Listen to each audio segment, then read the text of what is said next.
Terima kasih telah menonton channel ini. Jangan lupa subscribe, like, komen, dan share.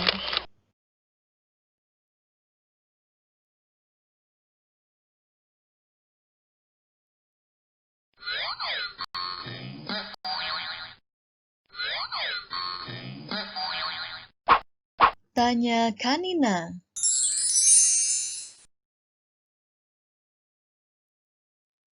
Halo, ketemu lagi dengan Tanya Kanina. Pernahkah kalian mendengar tentang sudut geometri? Dan bagaimanakah menentukan besar sudut geometri? Di episode Tanya Kanina sebelumnya, yaitu sudut geometri part 1, Kanina membahas 3 dari 12 poin penting pada sudut geometri. Apabila belum sempat ditonton saja ya episode sebelumnya di bawah ini.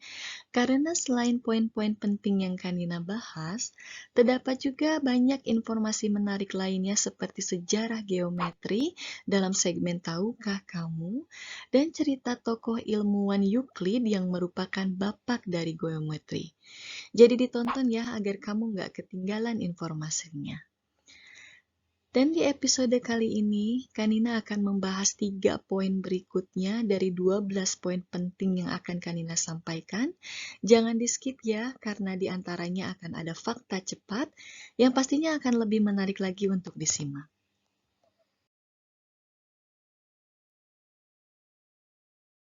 Seperti biasa, Kanina akan mulai bahasan kali ini dengan segmen Tahukah Kamu? Simak terus ya. Tahukah kamu, busul derajat yang sering kita pergunakan untuk mengukur besar sudut, yaitu lingkaran atau setengah lingkaran yang terbagi menjadi beberapa bagian dan setiap bagiannya memiliki nilai dari 1 sampai dengan 180 derajat atau 1 sampai dengan 360 derajat. Bagaimana awal pengukuran seperti ini ditemukan? Sejarah ditemukannya sudut 360 derajat diawali pada masa peradaban kuno Mesopotamia, 6.000 tahun yang lalu. Mesopotamia ini adalah peradaban yang paling tua di dunia.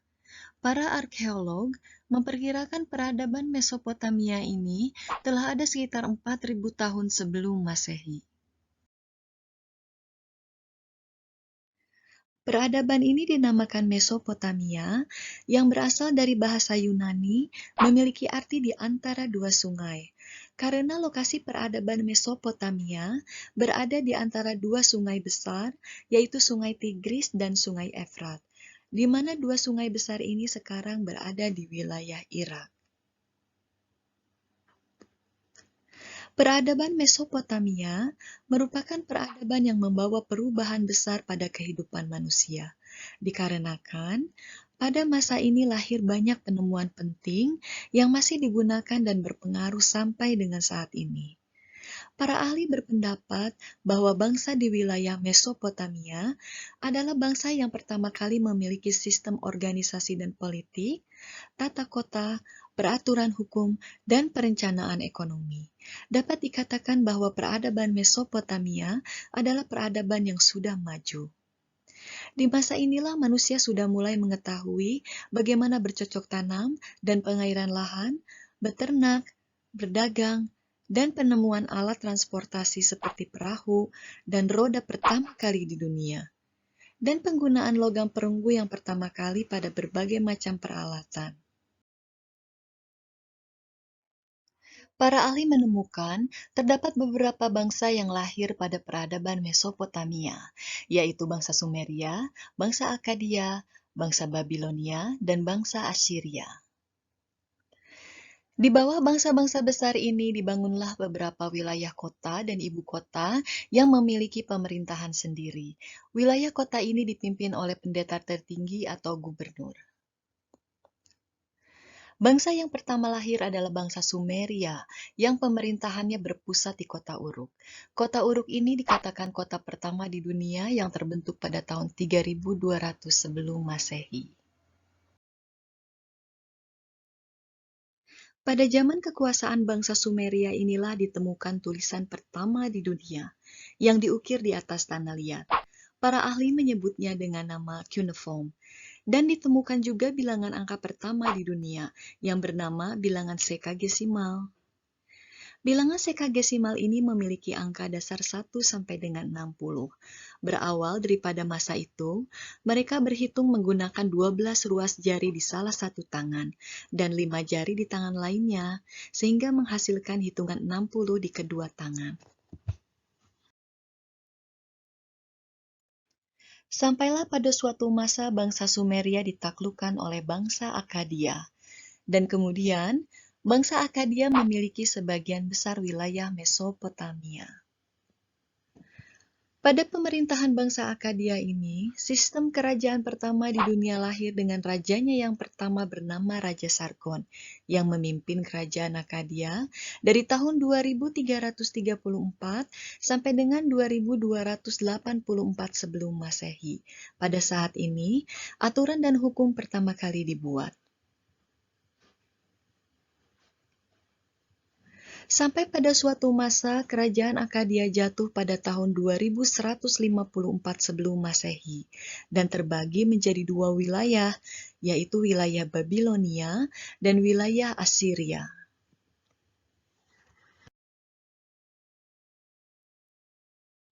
Dan diceritakan kerajaan Babilonia ini berdiri selama 1615 tahun. Pada tahun 1936 Masehi, di kota Babylon para arkeolog menemukan cuneiform, dan tulisan pada cuneiform ini kemudian pada tahun 1950 diterjemahkan. Para ahli berpendapat bahwa tulisan pada cuneiform ini berisi tentang bagaimana bangsa Babilonia membagi lingkaran menjadi 6 bagian, yang membentuk segi 6 atau heksagon, dan setiap bagiannya dibagi lagi menjadi 60 bagian. Dan inilah awal dari ditemukannya hitungan 360 derajat dalam satu lingkaran. Para ahli berpendapat, pada zaman Babilonia, satu dari 360 bagian lingkaran yang mereka bagi mewakili satu hari dari perkiraan mereka pada waktu itu, 360 hari dalam satu tahun. Pembagian ini diketahui menggunakan bilangan sekagesimal yang berbasis 60 yang mereka sudah miliki. Lebih lanjut, bangsa Babilonia dengan menggunakan bilangan sekagesimalnya, mereka membagi lagi satu buah bagian tadi menjadi 60 bagian, dan membagi lagi setiap bagian tersebut dengan 60 bagian lagi. Inilah yang kita kenal sekarang dengan hitungan menit dan detik pada jam yang kita miliki sekarang ini.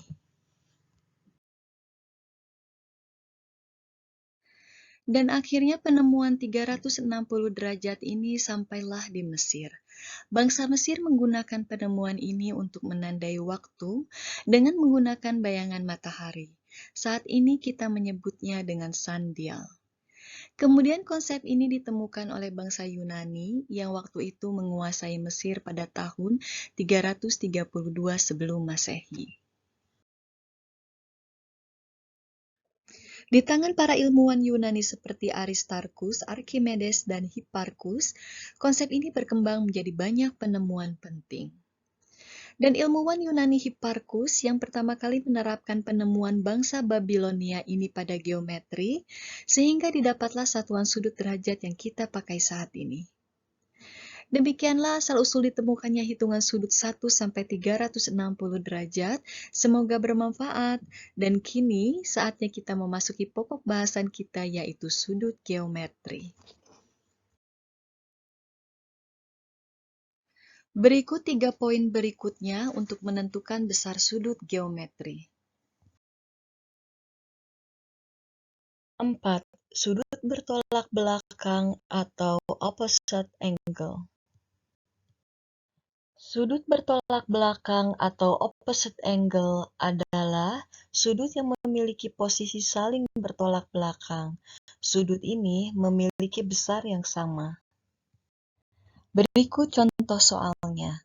Diketahui besar sudut A adalah 120 derajat dan sudut B 60 derajat. Berapakah besar sudut C dan sudut D?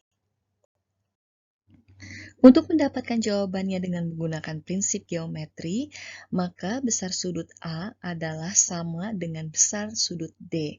Dikarenakan sudut A adalah 120 derajat, maka sudut D adalah 120 derajat. Dan besar sudut B adalah sama dengan besar sudut C.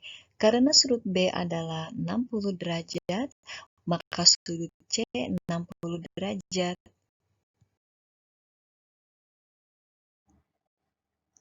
Sudut sehadap atau corresponding angle. Apabila dua garis sejajar terpotong satu garis dan terbentuk sudut, sudut yang menghadap ke arah yang sama dinamakan sudut sehadap atau corresponding angle. Sudut tersebut besarnya sama.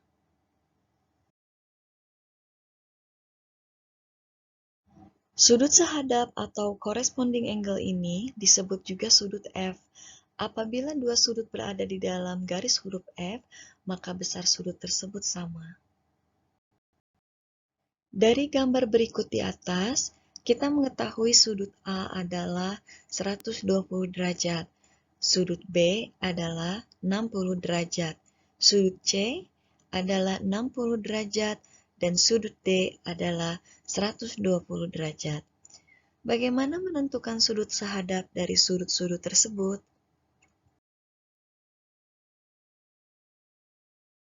Dengan menggunakan prinsip sudut F, maka didapat sudut D sehadap dengan sudut H. Dikarenakan sudut D adalah 120 derajat, maka sudut H adalah 120 derajat. Dengan menggunakan prinsip sudut F juga, maka didapat sudut C sehadap dengan sudut G. Dikarenakan sudut C adalah 60 derajat, maka sudut G adalah 60 derajat. Dan dengan menggunakan prinsip sudut sehadap, sudut A sehadap dengan sudut E, dan sudut B sehadap dengan sudut F.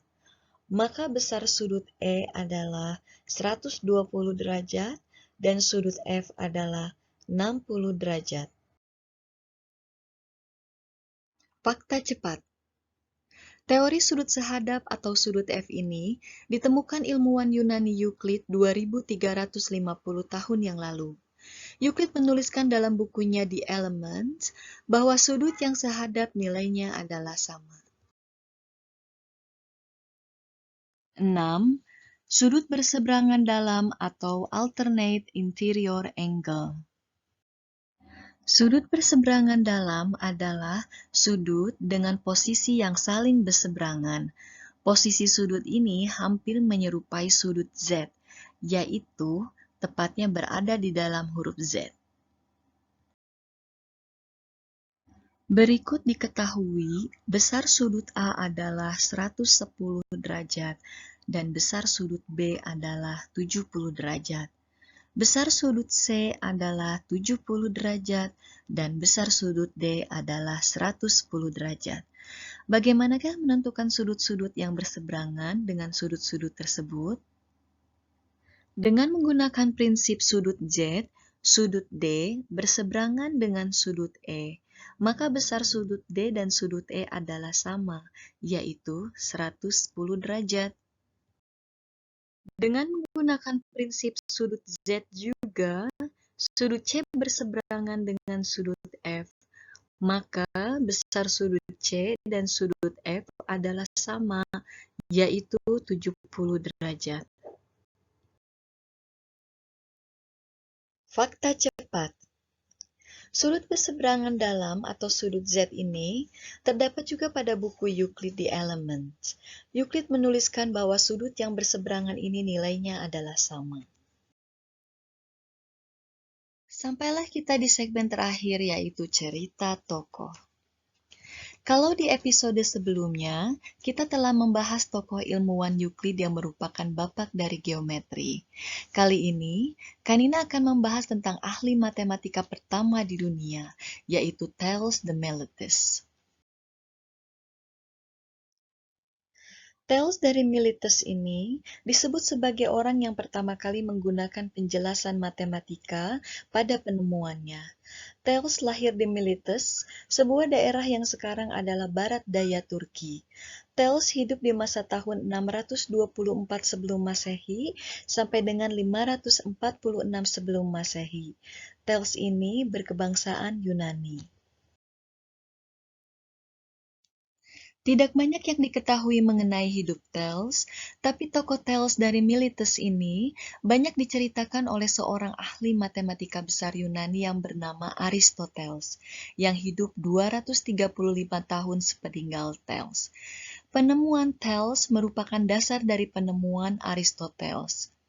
Diketahui penemuan Thales juga digunakan sebagai dasar para ilmuwan lain dalam penemuannya, seperti Pythagoras yang mengembangkan penemuan Thales dan menemukan teori Pythagoras. Terima kasih karena telah menonton, dan di episode selanjutnya, Kanina akan bahas 5 poin berikutnya. Juga informasi yang pasti lebih menarik untuk disimak. Jadi jangan lupa subscribe ya, agar kamu nggak ketinggalan informasinya. Sampai jumpa!